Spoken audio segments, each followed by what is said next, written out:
우리의 몸의 구속을 기다리느니라, 이런 제목으로 로마서 강해를 이어가겠습니다. 예수 그리스도와 연합된 거듭난 성도 안에서 성령께서는 어떤 역사를 이루어 가시며 우리의 구원을 완성시켜 가시는지를 사도는 로마에 있는 유대인들에게 설명하고 있습니다. 성령께서 행하시는 일들을 올바로 깨닫고 성령께 순복함으로 더욱 하나님과 친밀한 관계 속에서 영적인 삶을 살아갈 때 성도는 구원에 대한 분명한 확증을 가지고 하나님을 신앙할 수 있는 것이고, 나아가서 그리스도의 영광에 참여하기 위해 어떤 고난도 기꺼이 감당하는 자가 될 수 있다는 것을 성경은 강조하고 있습니다. 이것이 모든 신자들이 추구해야 될 궁극의 신앙의 모습임을 말씀하고 있는 것입니다. 사도가 로마에 있는 성도들에게 이렇게 믿음과 구원을 정교하게 설명해 나아가듯이 우리는 성경을 통해서 동일하게 신앙에 있어서 이러한 매우 중요한 주제들과 내용들을 올바로 배워 나아가야만 합니다. 그것이 바른 믿음을 추구하고 그 믿음의 뼈대를 세우는 일에 매우 중요한 그리고 올바른 길이기 때문입니다. 하나님의 자녀들이 여전히 죄를 범할 수밖에 없는 불완전함 가운데 있다 할지라도 그럼에도 불구하고 구원의 긴 여정을 계속해서 이어갈 수 있는 것은 인간의 의지와 노력의 결과물이 아닙니다.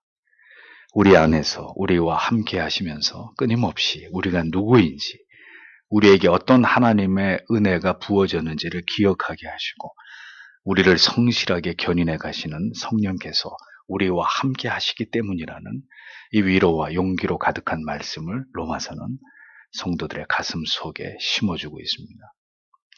우리를 구원으로 부르신 하나님께서는 우리의 힘만으로는 결코 신자의 삶을, 하나님의 자녀로서의 삶을 살아갈 수 없음을 아시고 보혜사를 보내주심으로 언제나 이 성령을 힘입어서 수고와 슬픔뿐인 인생의 모든 날들을 지나갈 수 있도록 우리를 돕고 계신다는 것을 신자는 분명히 믿어야 합니다. 따라서 구원받은 성도가 가장 민감하게 여겨야 될 부분은 오늘도 나의 삶은 성령과 동행하고 있으며 성령께 순복하고 있는가를 생각해야 한다는 것이죠. 성령을 근심케 하며 성령의 뜻에 순종하지 않음으로 인해서 우리의 신앙이 답보되어 있거나 퇴보하고 있는 것은 아닌지를 면밀히 살피는 것이 성화의 과정 속에 있는 신자들에게 매우 중요한 자기 점검의 내용이 된다는 것을 잊지 말아야 합니다. 사도는 이제 이 성령 하나님을 힘입어서 현재의 모든 고난을 인내하면서 장차 우리에게 다가올 영광스러운 미래를 소망해야 된다는 것을 논하고 있습니다. 이 땅에서의 오늘의 모든 삶은 성도와 모든 이 세상에 존재하는 피조물들에게 있어서 피할 수 없는 고통의 연속이지만 장차 우리에게 주어질 아름다운 미래를 대망하면서 이 모든 시간들을 신자는 인내하면서 지나가야 된다고 성경은 강조하고 있습니다. 본문의 18절 말씀을 보십시오. 나는 지금 우리가 겪는 고난은 장차 우리에게 계시될 영광과는 비교할 만한 가치가 전혀 없다고 생각합니다. 이렇게 기록되어 있습니다. 사도는 비록 복음을 위해서 우리가 이 세상에서는 핍박과 고난을 당하는 일들을 필연적으로 여겨야 하지만 오늘의 이 모든 고난은 장차 그리스도와 함께 우리가 영원한 하나님의 나라의 상속자가 되는 날 우리에게 임할, 우리가 받게 될 영광과는 결코 비교가 될 수 없는 것이라고 힘주어서 말하고 있습니다. 우리는 이 말씀 속에서 너무나도 선명한 두 가지의 사실을 깨닫게 됩니다. 한 가지는 참된 하나님의 백성들은 이 세상을 지나가는 동안에 필연적으로 고난을 겪게 된다는 점과 다른 하나는 그 고난과 비교될 수 없는 영광이 장차 우리를 기다리고 있다는 사실입니다. 기독교는 이 두 가지의 극단의 진리를 동시에 모두 받아들이고 믿는 것을 의미합니다. 바울 당시 그리스도인들은 유대주의자들과 로마의 사이에 끼어서 양쪽으로부터 혹독한 핍박과 박해를 당하고 있었습니다. 이런 상황에서 믿음을 가졌던 그들의 삶은 이 평화의 시대를 살아가는 우리에게는 상상조차 하기 힘든 그런 고난과 박해의 연속이었던 것입니다. 바울은 바로 앞절에서 우리는 하나님의 후사, 그리스도와 함께 상속된 자들로 그리스도와 함께 영광에 참여하기 위해서는 그렇기 때문에 주님과 함께 고난도 받아야 함의 당위를 분명히 말했습니다. 모든 시대에 하나님을 경외하고 십자가의 도를 굳게 붙들었던 자들은 한결같이 고난을 받았습니다. 성경과 역사 속에서 우리는 진리를 지켜오기 위해서 우리의 믿음의 조상들이 지불해야만 했던 그 피비린내 나는 대가들을 기억합니다. 그런 시대를 관통하면서 지나가는 자들에게 유일한 소망이 무엇이었겠습니까? 그들은 살아남기를 구걸하지 않았습니다. 마라나타, 주 예수여 속히 오시옵소서. 그들의 인사 속에서 느낄 수 있듯이 그들은 강력한 내세에 대한 확신과 소망을 가지고 그 환난의 시간들을 관통하면서 지나갔던 것을 우리는 기억해야 합니다. 한 시대 속에서 나타난 어떤 대대적인 박해와 핍박이 아니더라도 어떤 시대이든지 그리스도인들이 그들이 살아가는 세상 속에서 뜻을 세워서 하나님을 경외하고 믿음의 좁은 길을 걸어가고자 할 때 세상의 날카로운 이빨과 발톱에 핥히고 마음과 정신과 육체가 상하는 일을 당하게 되는 일은 그리스도인들에게 매우 자연스러운 일입니다.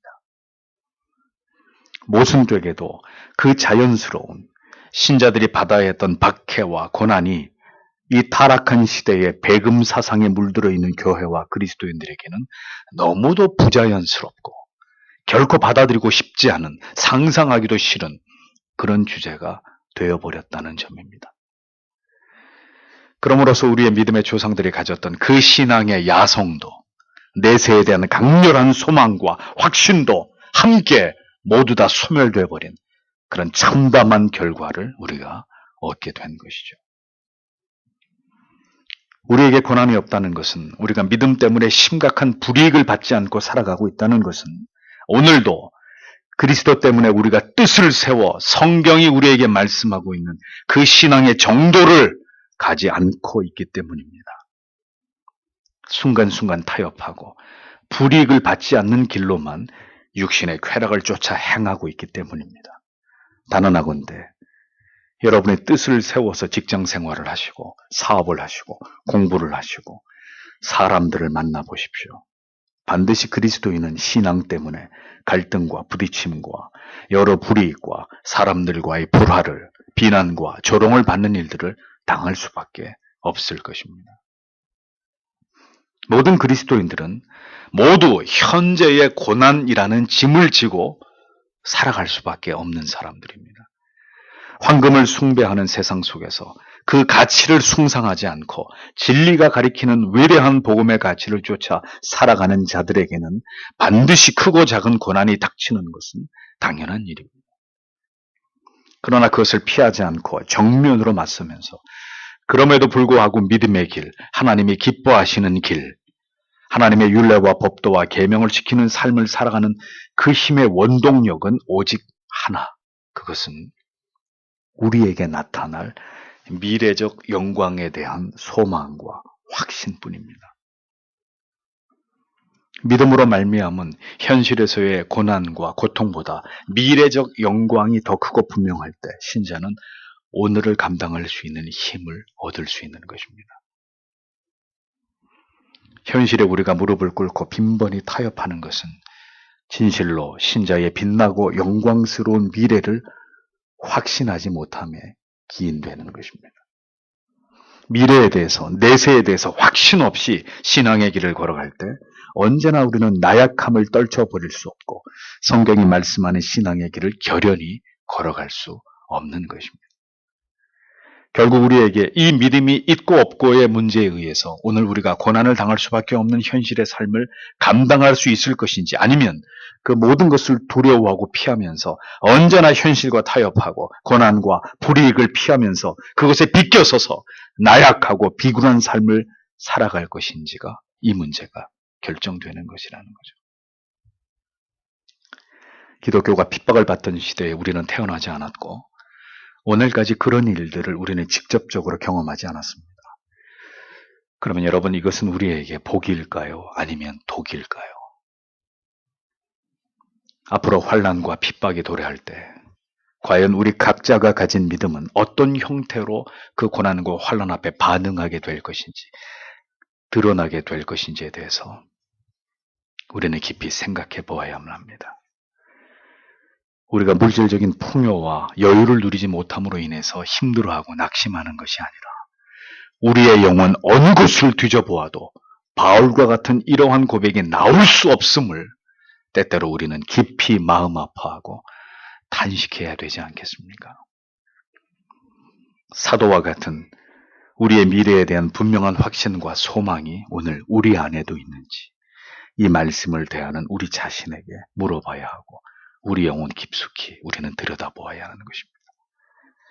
19절에서 20절을 보겠습니다. 피조물은 하나님의 자녀들이 나타나기를 간절히 기다리고 있습니다. 피조물이 공허한 것에 복종하는 것은 자신의 뜻이 아니라 그렇게 하신 분의 뜻 때문이었습니다. 그러나 피조물에게 소망은 있습니다.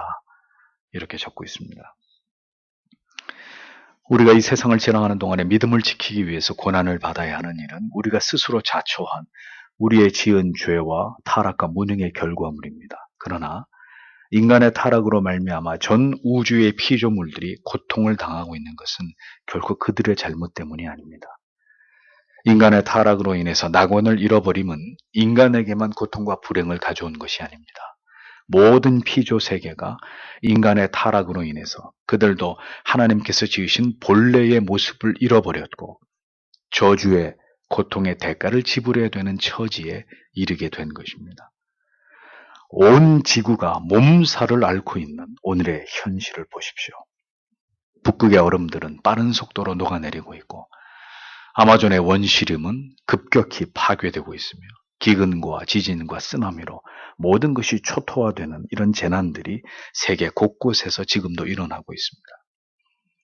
점점 더 문제가 심각해지고 있는 지구온난화는 생물학 도감을 새로 써야 할 만큼 생태계를 급격히 파괴시키고 동식물들을 멸종시키고 있습니다. 미세먼지의 재앙에 빠진 대한민국을 보십시오. 모두 인간의 죄와 절대로 무관하지 않습니다.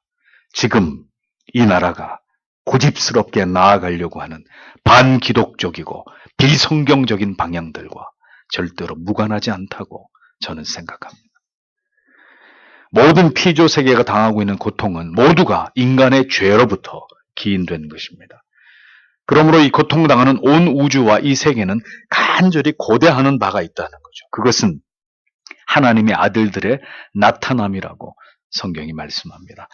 여기서 고대하는 바라고 번역된 원문의 의미는 머리를 앞으로 쭉 내밀다, 이런 뜻입니다. 그러니까 우리가 누군가를 간절히 기다릴 때 목이 빠지게 기다린다, 이런 표현을 쓰지 않습니까? 그러니까 모든 피조물들이 목이 빠지도록 학수고대하고 있는 것이 있다는 것입니다. 그게 무엇이냐? 하나님의 아들들이 나타나는 때라고 했습니다. 이것은 언제를 의미하는 것일까요? 그리스도께서 재림하실 때 구원받은 모든 하나님의 백성들이 그리스도와 공동의 상속자들로 호련히 변화된 모습으로 하나님 앞으로 나오게 되는 바로 궁극의 그 때를 의미하는 것입니다. 그리스도처럼 모든 하나님의 백성들이 영광스러운 모습으로 변화되는 바로 그 순간을, 그 때를, 모든 것에 있어서 마지막이 그 때를, 모든 것이 회복되는 그날을 피조물들이, 이 말 못하는 피조물들이 오늘도 간절히 기다리고 있다고 사도는 설명하고 있습니다.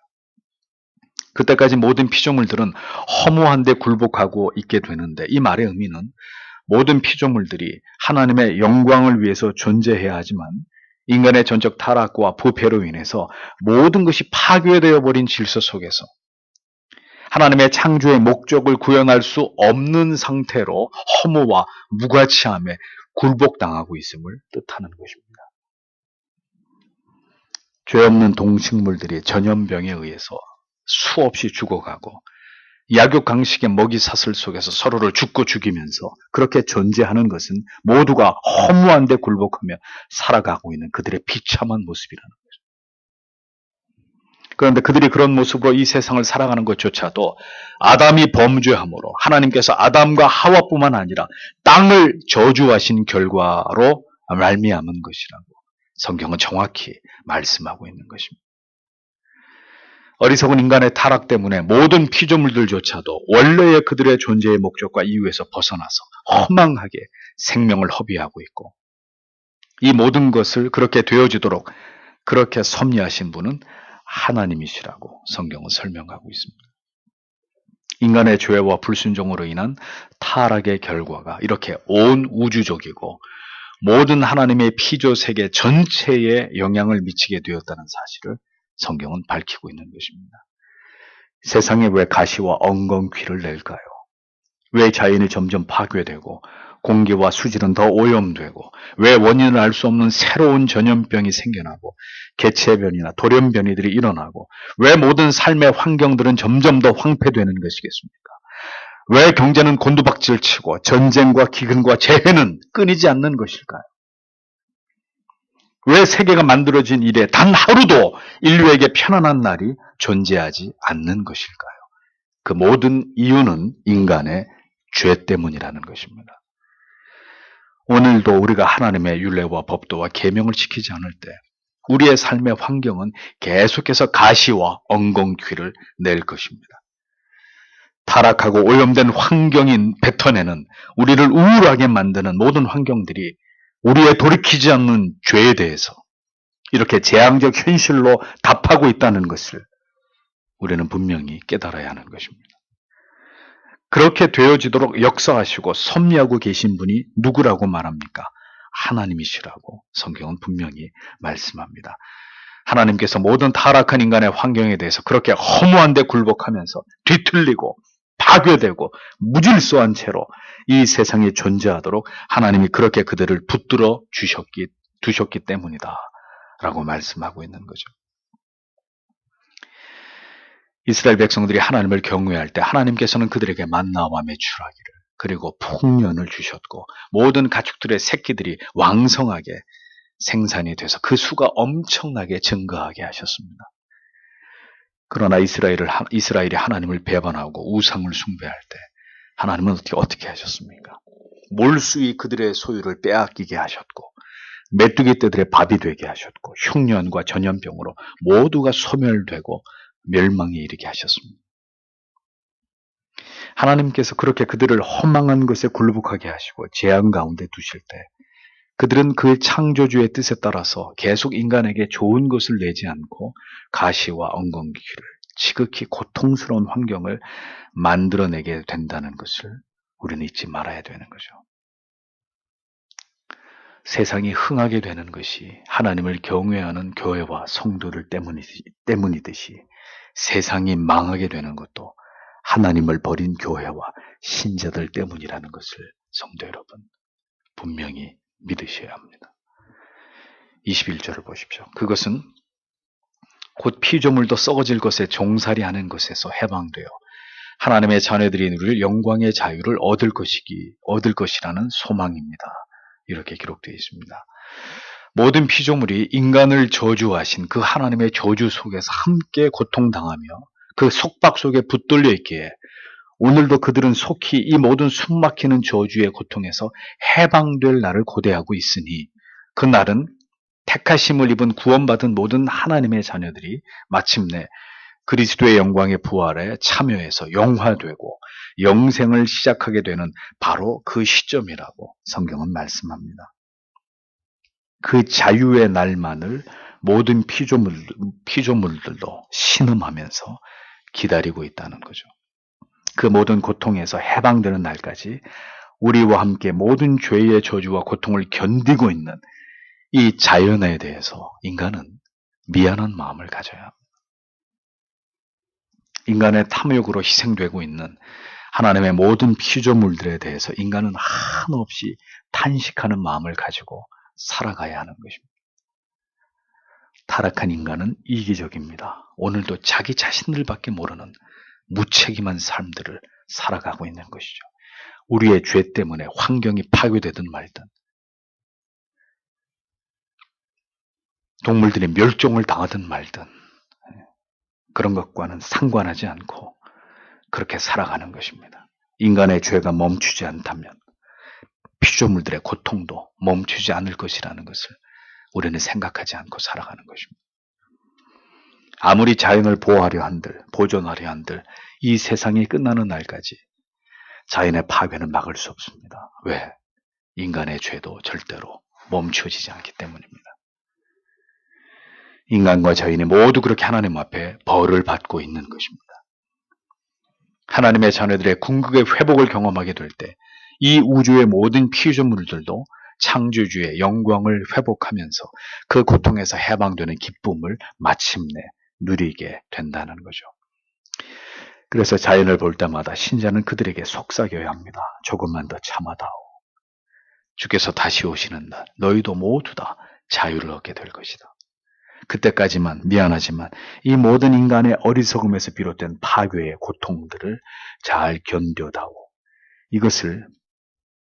이것이 만물을 대하는 하나님의 마음을 가진 신자의 정서여야 하는 것입니다.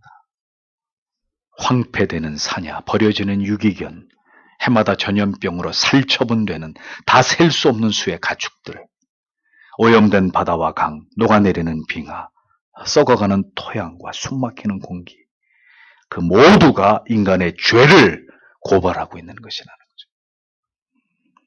그 모두가 우리의 죄 때문이라는 것을 신자는 깊이 자각해야 하는 것입니다.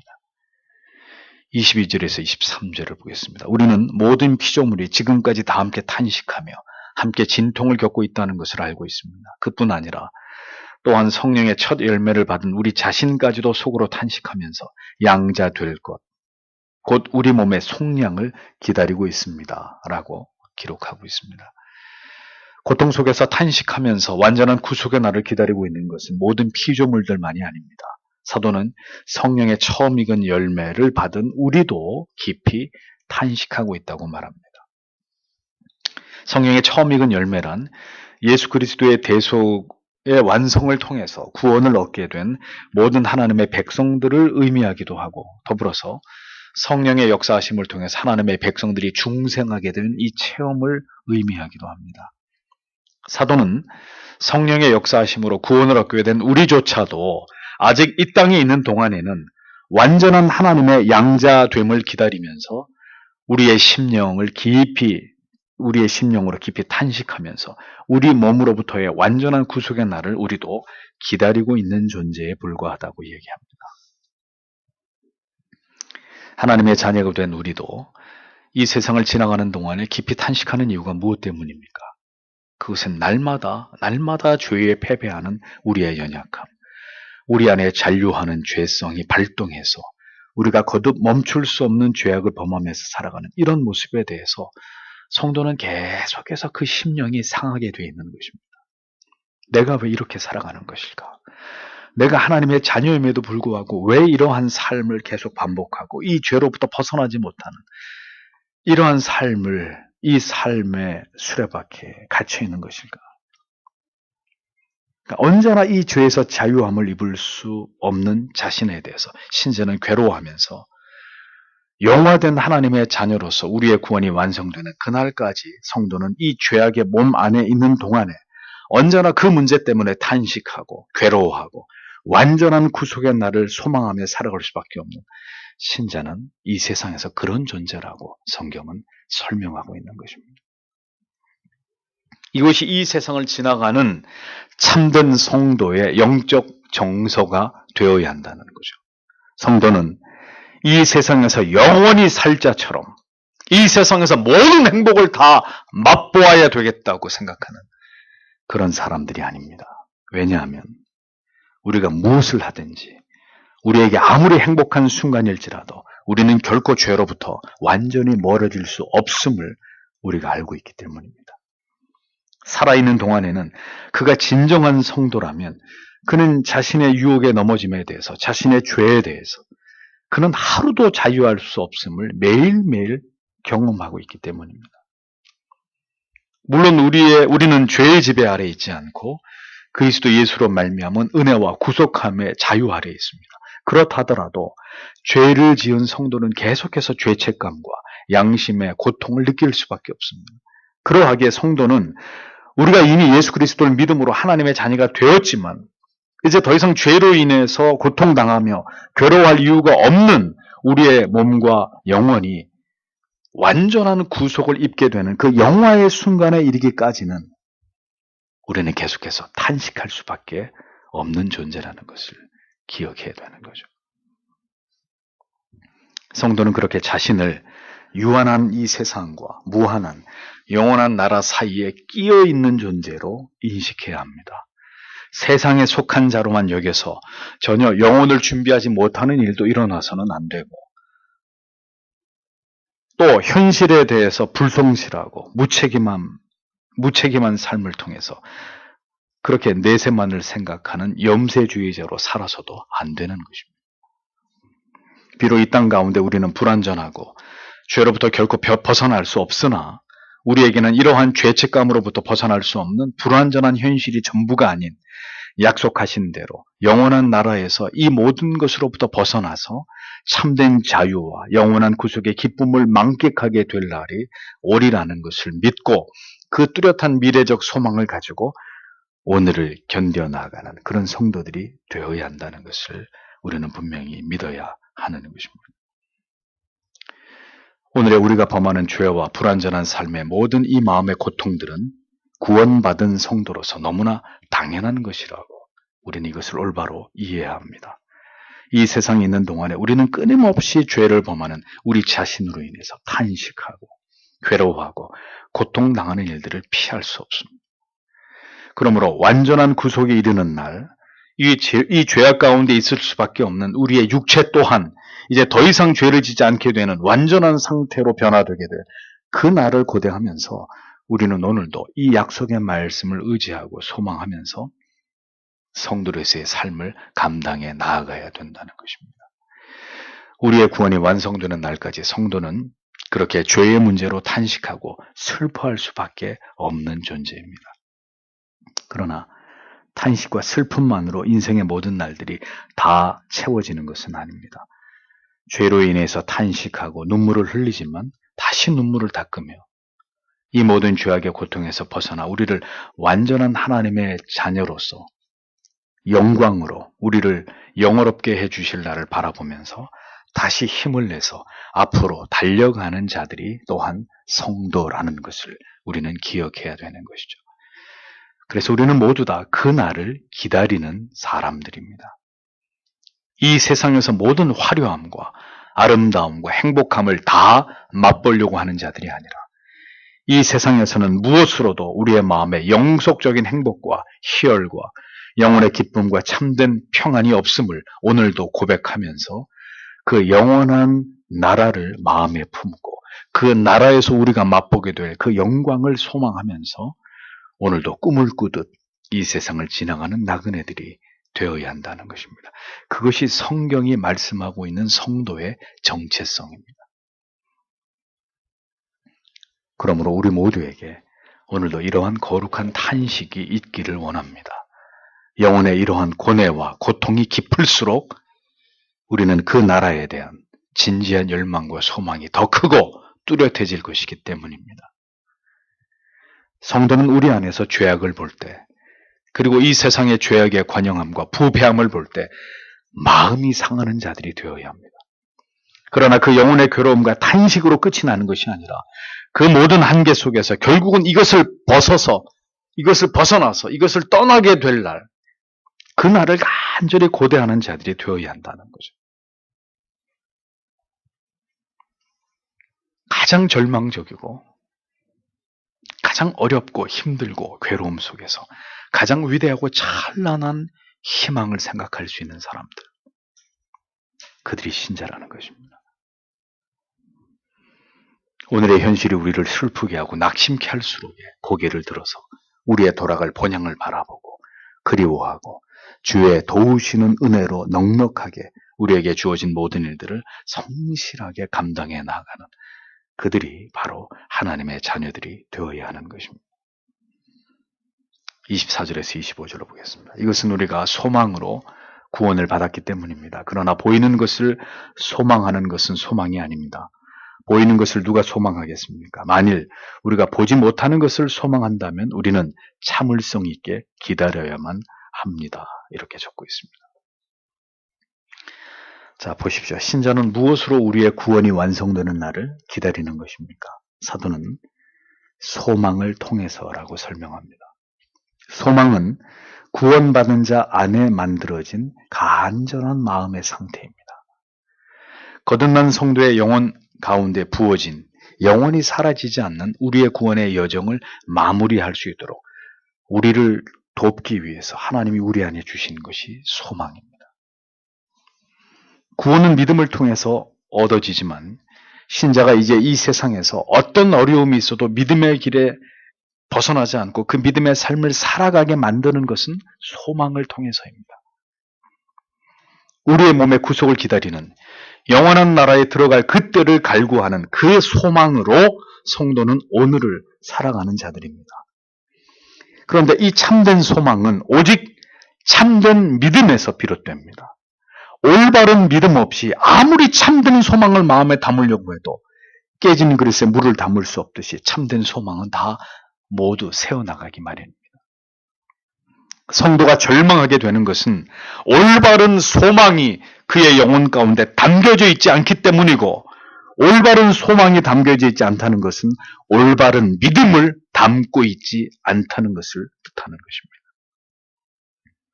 올바른 믿음이 뿌리 내려져 있지 않다는 것은 그가 믿고 있는 복음이 성경적인 것이 아니라는 것을 의미하는 것입니다.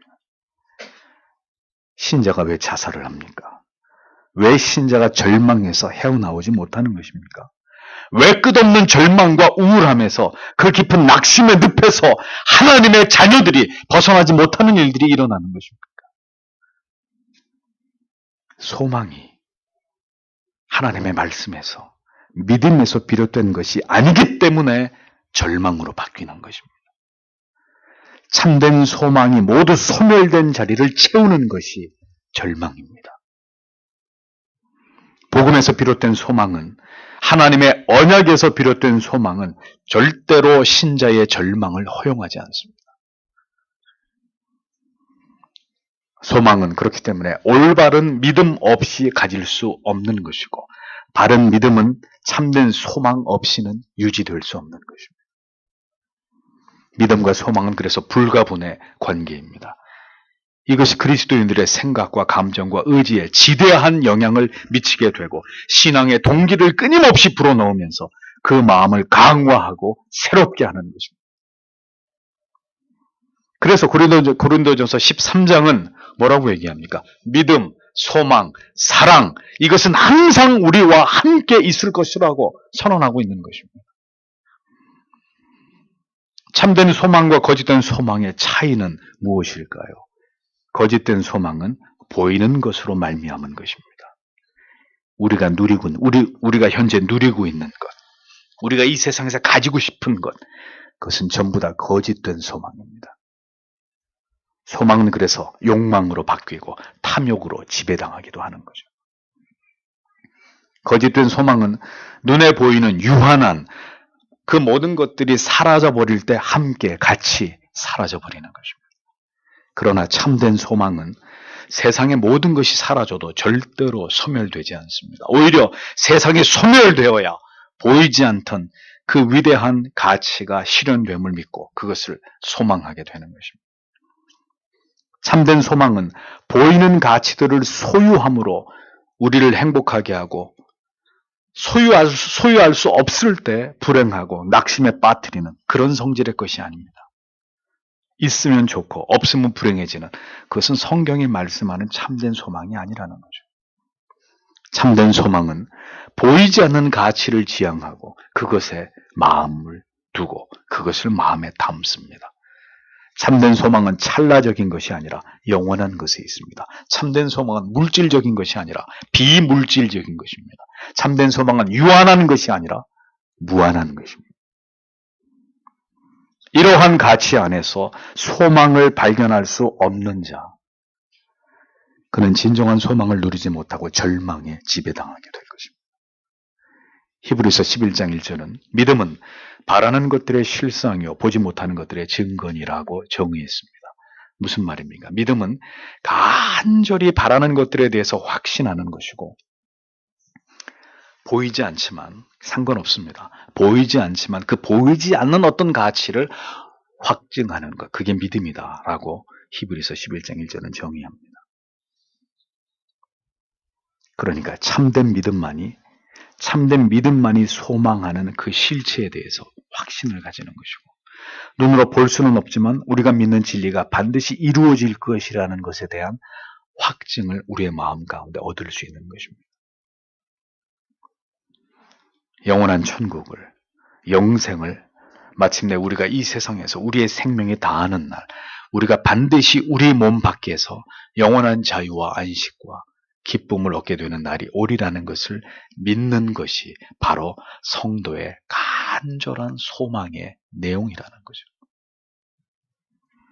그러므로 사도는 믿음을 가진 성도는 우리에게 아직 이루어지지 않은 미래를 소망 가운데 바라보며 잠잠히 인내해야 된다고, 기다려야 된다고 말씀하고 있습니다.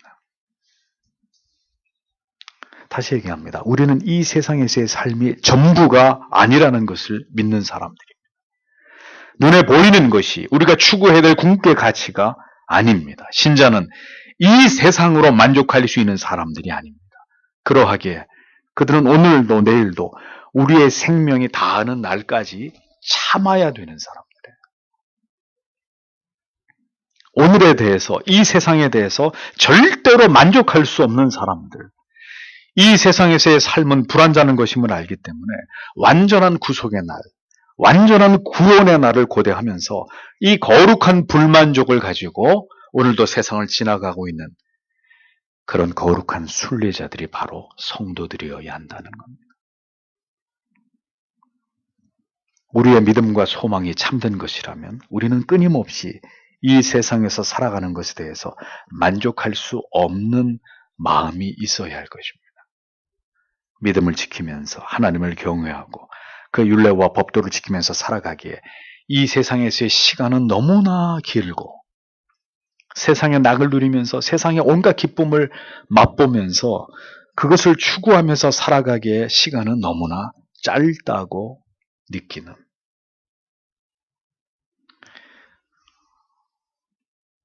그것이 신자의 사고여야 하는 것이죠.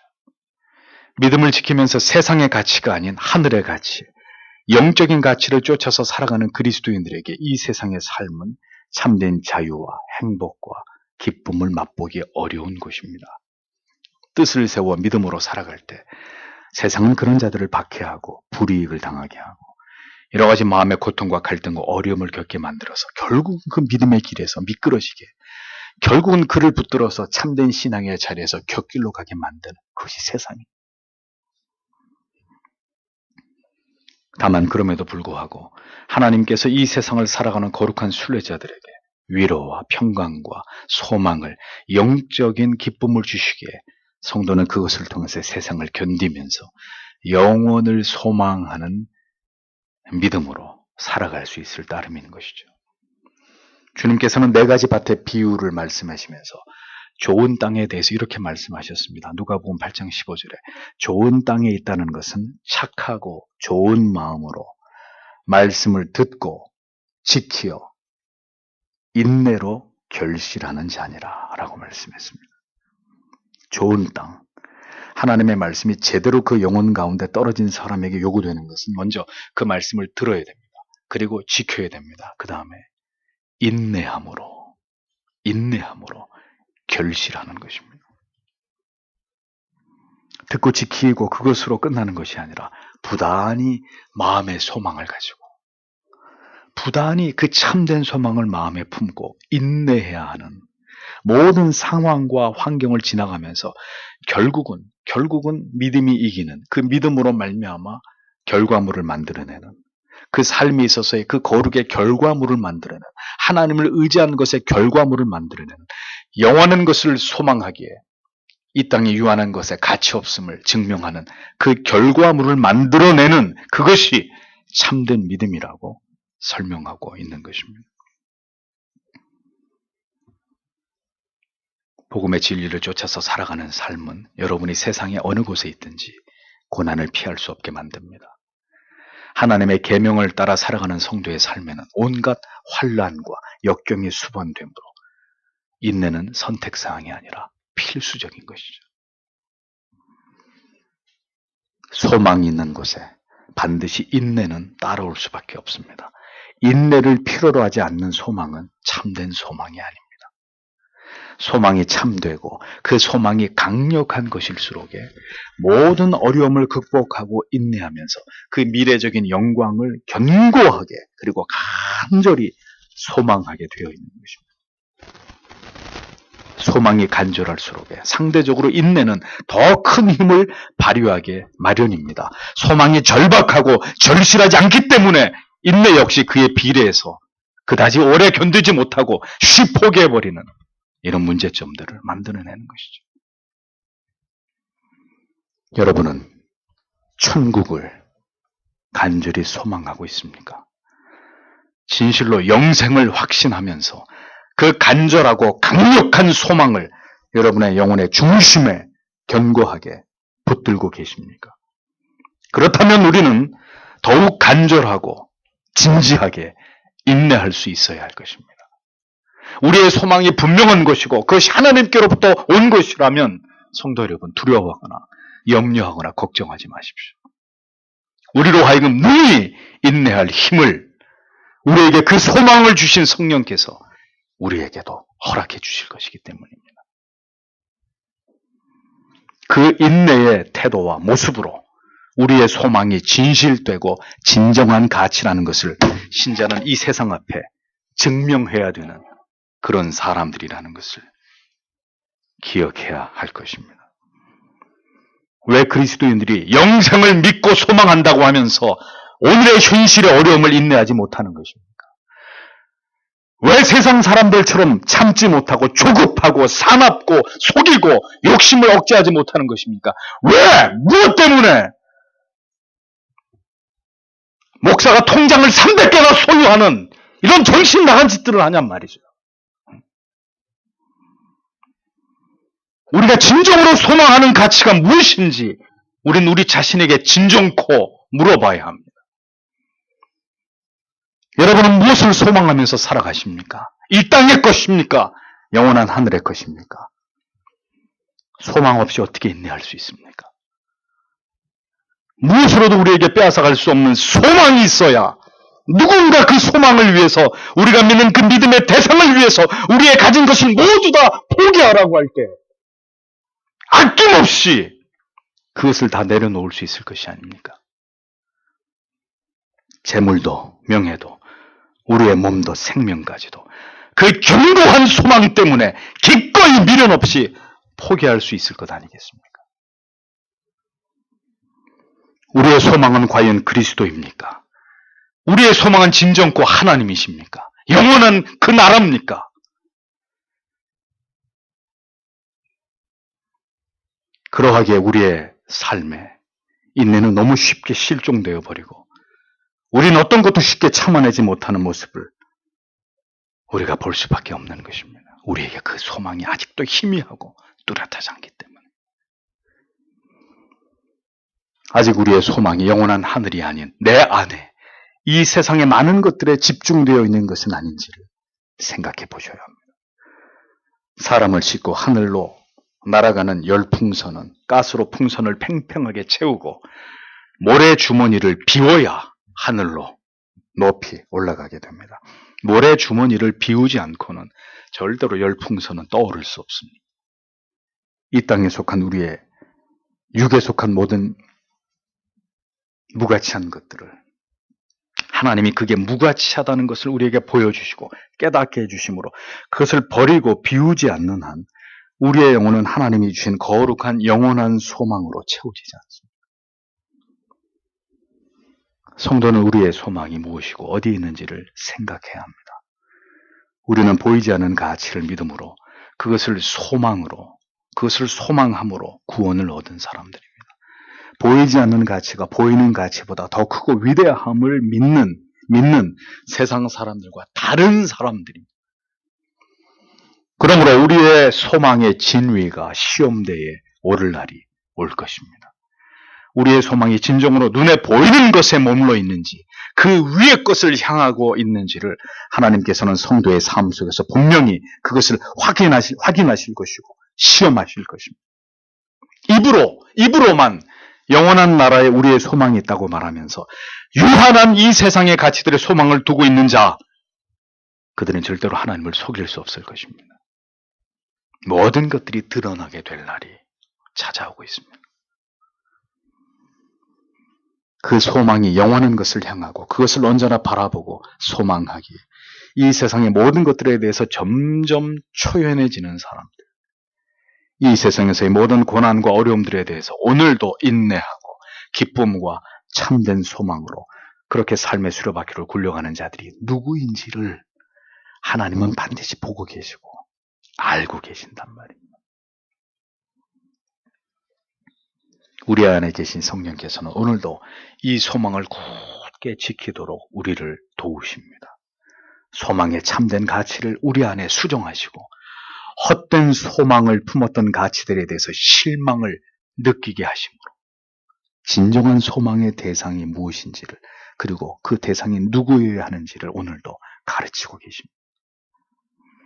그리고 마침내 온전한 소망의 대상을 우리가 깨닫고 발견하게 되었을 때 그것을 온전히 바라고 기대하도록 우리 안에서 역사하십니다.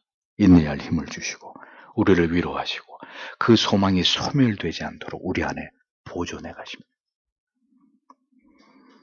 기억하십시오. 로마서 5장에서 이미 환난은 인내를, 인내는 연단을, 연단은 소망을 이루어간다고 사도는 이야기했습니다. 환난, 인내, 연단, 소망 모두 성도의 믿음을 완성시켜 나아가는 일에 반드시 필요한 수단이라는 것을 성경은 거듭 우리에게 보여주고 있습니다.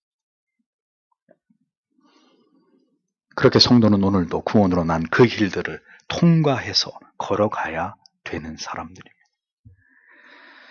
인내할 일들이 많으십니까? 여전히 우리는 탄식하고 우리 자신에게 실망하고 소망을 잃어가는 세상으로 인해서 우리의 마음이 불편하십니까? 이것이 성도의 이 땅에서 우리가 걸어가야 될 올바른 길이고 올바른 삶이라는 것을 기억하십시오. 우리가 잘못된 길로 가는 것이 아니라 맞는 길로 가고 있는 거예요. 그 길 끝에 진정한 영광이 있는 것입니다. 그 모든 것이 우리로 하여금 영원한 곳에 소망을 두고 그것을 바라보며 살아가게 하시는 하나님의 섭리라는 것이죠. 우리는 오늘도 소망을 품고 그 날을 기다리고 있는 사람들입니다. 이 세상에서 예수 때문에 하나님 때문에 어떻게 하면 잘 먹고 잘 살고 크게 복을 받을까를 추구하고 생각하고 고민하는 사람들이 아니라 우리는 미래적 소망을 가지고 아직 오지 않았지만 반드시 도래할 그 영광스러운 날을 기다리고 있는 사람들이 이 세상에서 우리가 원하는 모든 것을 얻으려고 하는 사람들이 아니라 세상에서는 그 무엇도 만족할 수 없고 오직 영원한 나라만이 우리의 참된 소망임을 바라보면서 세상을 나그네처럼 지나가는 그런 사람들입니다. 하나님께서 이 진리를 깨닫게 해주시기 위해서 신자들의 삶 속에서 아직도 이 세상에 남아있는 미련들을 헛된 소망들을 거두시는 일들을 오늘도 행하고 계시는 것입니다. 그래서 우리는 우리가 사랑했던 것들을 빼앗기기도 하고 잃어버리기도 하고 손해를 보기도 하고 모든 계획이 하루아침에 다 사라져버리기도 하는 일들을 경험하는 것입니다. 믿었던 사람들이 배신을 당하기도 하고 오염된 환경 속에 살아가면서 탄식하게 되는 그런 일들도 이 하나님의 섭리적 차원에서 우리에게 허락되고 있는 일들입니다. 그렇게 영원한 나라가 점점 우리의 마음속에 선명해지도록 눈에 보이는 이 세상의 모든 것들이 그 영혼에 비해서 부질없는 것들이라는 것을 깨닫게 하시는 하나님의 사인은 지금도 하나님의 백성들에게 계속되고 있는 것입니다. 이 모든 진리를 아는 자들은 오늘도 그 영원한 나라에 들어감을 바라보면서 인내하는 삶을 살아가게 되는 것입니다. 그들이 바로 영원한 나라를 받은 하나님의 백성들인 것이죠. 오늘도 결코 우리를 만족해 할 수 없는 세상이지만 그것을 깨달을수록 더 영원한 나라를 바라보면서 거룩한 탄식 속에서 구원과 성화를 이루어가는 구별된 하나님의 사람들이 되기를 소원합니다. 어느 곳에서 얼마나 더 윤택한 삶을 살아갈 것인지를 골몰하지 마시고 영원한 시간을 준비하는 일에 더 지혜로워지는 성도님들이 되십시오. 하나님 없는 참된 은혜와 진리가 없는 곳에서 천년을 머문보다 단 하루를 살아도 하나님 안에서 참된 진리가 선포되고 그 진리가 주는 참된 소망 안에서 살아가는 기쁨을 선택하는 그런 하나님의 사람들이 되어야 합니다. 부디 오늘도 무엇을 먹을까 마실까 어느 곳에서 더 편안하게 살까를 고민하지 마시고 우리에게 허락된 영원한 삶을 그 영원한 하나님의 나라를 소망하고 고대하게 하시는 성령의 은혜가 우리 안에 더 풍성해지기를 기도하시는 모든 주의 자녀들이 되시기를 소원합니다. 주 예수여 속히 오시옵소서. 마라나다. 우리의 영혼이 이 진실된 고백으로 가득 채워지는 그런 은혜가 우리에게도 임하기를 이 시간에도 다 함께 하나님 앞에 기도하기 원합니다. 기도하겠습니다.